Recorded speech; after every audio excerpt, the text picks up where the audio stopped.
Hello everybody, आप सभी का ऑडियो बुक गैलेक्सी में स्वागत है। आज मैं आपको world of the best book the magic of big thinking के सेकंड पार्ट के बारे में बताने वाली हूँ। सेकंड पार्ट है बहाना साइटिस का इलाज कैसे कराएं।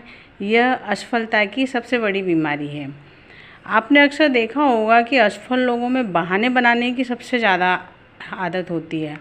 हम इस बीमारी को अपेंडिसाइटिस की तर्ज पर बहानासाइटिस यानी एक्सक्यूजाइटिस का नाम दे सकते हैं। वैसे ज़्यादातर लोगों में यह बीमारी थोड़ी बहुत तो होती ही है। यह बहानेबाजी सफलता और असफलता के बीच का एक सबसे बड़ा अंतर है। आपने अक्सर अपने आसपास के लोगों में देखा होगा कि जो लोग जितना ज़्यादा सफल होते हैं उतने ही कम बहाने बनाते हैं और असफल व्यक्ति बहाने थोक में बनाते हैं। रूजवेल्ट अपने बेजान पैरों का बहाना बना सकते थे। ट्रूमैन शिक्षा की कमी का बहाना बना सकते थे। किसी भी बीमारी की तरह अगर इसका भी इलाज वक्त पर नहीं किया जाए तो हालात बिगड़ सकते हैं। विचारों की इस बीमारी का शिकार व्यक्ति इस तरह सोचता है कि मैं क्या करूं, मेरी तबीयत ही ठीक नहीं रहती है। जबकि कई लोग अपनी बीमारी जोर देकर अंडरलाइन करते हुए बताते हैं कि फिर बिस्तर से पर लेटे हुए बताते हैं कि उनके साथ क्या क्या गड़बड़ है। वो बीमारी के कारण वो सब नहीं कर पा रहे हैं जो वो करना चाहते हैं। लाखों करोड़ों लोग बहानासाइटिस से पीड़ित हैं, परंतु ज़्यादातर मामलों में यह सिर्फ बहाना नहीं है। ज़रा एक पल के लिए सोचें, सफल व्यक्ति भी अपनी सेहत का रोना रो सकते थे, परंतु उन्होंने कभी ऐसा नहीं किया, तभी वो सफल हो पाए। जो बार बार बहाना बनाता है, यह बहाना उसके अवचेतन मन में, सबकॉन्शियस माइंड में गहराई तक चला जाता है और उसे हमेशा के लिए बीमार बना देता है। यह बीमारी कई तरह की होती है। मोटे तौर पर यह 4 प्रकार की होती है, जैसे सेहत का बहानासाइटिस, बुद्धि का बहानासाइटिस, उम्र का बहानासाइटिस और किस्मत का बहानासाइटिस। इस दुनिया में कोई पूरी तरह स्वस्थ नहीं होता है। हर एक के पास कोई ना कोई समस्या होती ही है। कई लोग इस समस्या के आगे घुटने टेक देते हैं और कई लोग इसकी परवाह किए बगैर आगे बढ़ते जाते हैं और सफल हो जाते हैं। ऑथर कहते हैं, मेरे साथ एक ही दिन में 2 घटनाएं हुई जिनसे मुझे सेहत के बारे में सही नज़रिए का पता चला। एक व्यक्ति ने कहा कि मुझे हृदय रोग है और मुझे खुद का विशेष ध्यान रखना पड़ता है। इसके बाद उसने यह भी बताया कि वह 4 डॉक्टरों के पास जा चुका है, परंतु डॉक्टर उसके दिल में कोई बीमारी नहीं ढूंढ सके। उसने मुझसे पूछा, ऐसी स्थिति में उसे क्या करना चाहिए। मैंने जवाब दिया, मैं हृदय रोग के बारे में तो ज़्यादा नहीं जानता, परंतु एक आदमी के रूप में मैं आपको ये बता सकता हूँ कि इन परिस्थितियों में मैं क्या करता। पहली बात तो यह है कि मैं सबसे अच्छे हृदय रोग चिकित्सक के पास जाता और उसकी राय को अंतिम मान लेता। आपने पहले ही 4 डॉक्टरों से चेकअप करवा लिया है और उन्हें आपके दिल में कोई खराबी नज़र नहीं आई है, तो अब 5वें डॉक्टर का फैसला आपको मान ही लेना चाहिए। हो सकता है कि आपको हृदय की बीमारी न हो और यह सिर्फ आपके मन का वहम हो, परंतु अगर आप इसकी चिंता करेंगे तो एक न एक दिन आपको सचमुच हृदय रोग हो जाएगा। आप सोचते रहेंगे, चिंता करते रहेंगे तो आप निश्चित ही बीमार हो जाएंगे। मैं आपको दूसरी सलाह यह देना चाहता हूँ कि आप डॉक्टर शिडलर की महान पुस्तक how to live 365 days a year पढ़ें। डॉक्टर शिडलर इस पुस्तक में बताते हैं कि अस्पताल में जो मरीज़ भर्ती होते हैं उनमें से 3/4 लोगों को कोई बीमारी होती ही नहीं है। उनकी बीमारी का मेन कारण मानसिक या भावनात्मक होता है। वे इसलिए बीमार रहते हैं क्योंकि वो अपनी भावनाओं को काबू में नहीं रख पाते हैं। फिर मैंने इस परेशान आदमी को वही सलाह दी जो मुझे मेरे वकील दोस्त ने मुझे कई साल पहले दी थी। वकील दोस्त को टीवी था, परंतु उसके बाद भी वह वकालत करता था और जीवन का पूरा आनंद लेता रहा। उसने बताया कि मैं जब तक धरती पर जिंदा हूँ तो मैं अधूरी ज़िंदगी क्यों जीऊँ। मौत के बारे में चिंता करने में व्यक्ति जितना समय बर्बाद करता है, उतने समय तक वह वास्तव में मुर्दा ही होता है। यह एक साइकोलॉजिकल फैक्ट है।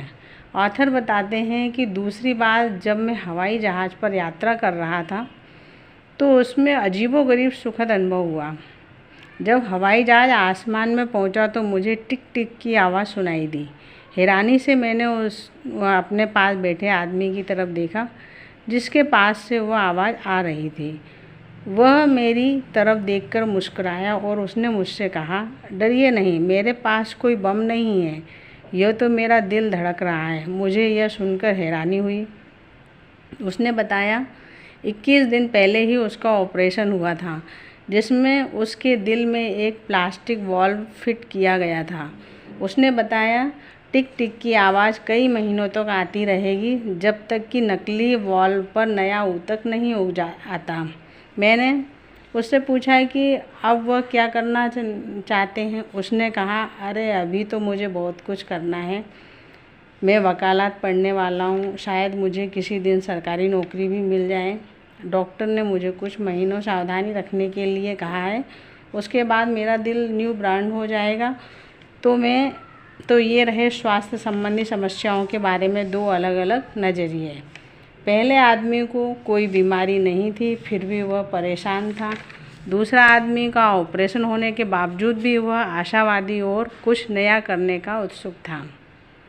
किसी भी बीमारी के बारे में अगर आपका सोचने का नज़रिया नकारात्मक होगा तो आप परेशान रहेंगे और आपकी बीमारी भी बढ़ सकती है और आपकी ज़िंदगी नर्क बन जाएगी। इससे बचने का सबसे अच्छा तरीका यही है कि आप अपनी सेहत के बारे में नेगेटिव बात न करें। बुरी सेहत के बारे में बातें करना कांटों को खाद पानी देने की तरह है। आपकी सेहत जैसी भी है उसके लिए आपको कृतज्ञ होना चाहिए। आपको बीमारी के बारे में फालतू की चिंता करना छोड़ दें। पुरानी कहावत है कि मैं अपने फटे हुए जूतों को लेकर दुखी हो रहा था, परंतु जब मैंने बिना पैर वाले आदमी को देखा तो मुझे ऊपर वाले से कोई शिकायत न रही और भगवान को धन्यवाद देने लगा कि चलो मेरे पैर तो हैं। अगर आप कृतज्ञ रहेंगे तो आप कई बीमारियों से भी बचे रहेंगे। अपने आप को अक्सर यह याद दिलाएं, जंग लगने से अच्छा है कि घिस जाना। आपको जीवन मिला है मज़े लेने के लिए, इसे बर्बाद न करें। ज़िंदगी जीने के बजाय अगर आप चिंता करते रहेंगे तो आप जल्दी ही किसी अस्पताल में भर्ती नज़र आएंगे। कुछ लोगों का बहाना होता है, मेरे पास सफल लोगों जितनी बुद्धि नहीं है। यह भी बहुत लोकप्रिय बहाना है। जब बुद्धि की बात आती है तो हम में से ज़्यादातर लोग दो तरह की मूलभूत गलतियां करते हैं। एक तो हम अपनी बुद्धि को कम आंकते हैं और दूसरा हम सामने वाले की बुद्धि को ज़्यादा आंकते हैं। इन गलतियों के कारण लोग काफ़ी नुकसान में रहते हैं। वे चुनौतियों का सामना नहीं कर पाते हैं। आपकी बुद्धि की मात्रा से ज़्यादा महत्वपूर्ण है वह चिंतन या वह नज़रिया जो आपकी बुद्धि को दिशा दिखा रहा है। देश के मशहूर डॉक्टर एडवर्ड टेलर से एक बार किसी ने यह सवाल पूछा, क्या कोई भी बच्चा वैज्ञानिक बन सकता है? टेलर ने जवाब दिया, वैज्ञानिक बनने के लिए तूफ़ानी दिमाग की ज़रूरत नहीं होती है, ना ही कोई चमत्कारी याददाश्त की ज़रूरत होती है, ना ही यह ज़रूरी है कि बच्चा स्कूल में बहुत अच्छे नंबरों से ही पास हो। वैज्ञानिक बनने के लिए केवल यह ज़रूरी है कि विज्ञान में काफ़ी रुचि हो। उसकी यह रुचि जितनी ज़्यादा होगी वह उतना ही बड़ा वैज्ञानिक बन सकता है। किसी काम में जुटे रहिए जब तक कि वह पूरा न हो जाए। याद रखें, आपकी बुद्धि से ज़्यादा महत्वपूर्ण है वह चिंतन या वह नज़रिया जो आपकी बुद्धि को दिशा दिखा रहा है। हम अपनी बुद्धि की मात्रा को नहीं बदल सकते, लेकिन उसके तरीक़ों को तो बदल ही सकते हैं जिससे हम अपनी बुद्धि का इस्तेमाल करते हैं। आइंस्टीन ने क्या खूब कहा है कि दिमाग को तथ्यों की जानकारी का गोदाम न बनाएं। इसको गोदाम बनाने की बजाय हम अपने दिमाग से सही तरीके से सोचें। कई लोग उम्र का बहाना बनाते हैं, मेरी उम्र बहुत ज़्यादा है या मेरी उम्र बहुत कम है, मैं अब यह नहीं कर सकता हूँ। पर कर्मठ व्यक्ति के लिए उम्र मायने नहीं रखती है। कर्मठ व्यक्ति 60 साल के बाद भी अपने आप को रिटायर नहीं समझता है। याद रखें, तुम्हारी उम्र तुम्हारी सफलता में कभी बाधा नहीं बन सकती है, जब तक कि तुम खुद उसे बाधा ना बनाओ। उम्र के बहाना साइटिस का इलाज यही है कि अपनी वर्तमान उम्र के बारे में सकारात्मक सोच रखें, नए लक्ष्यों को हासिल करने की कोशिश करते रहें।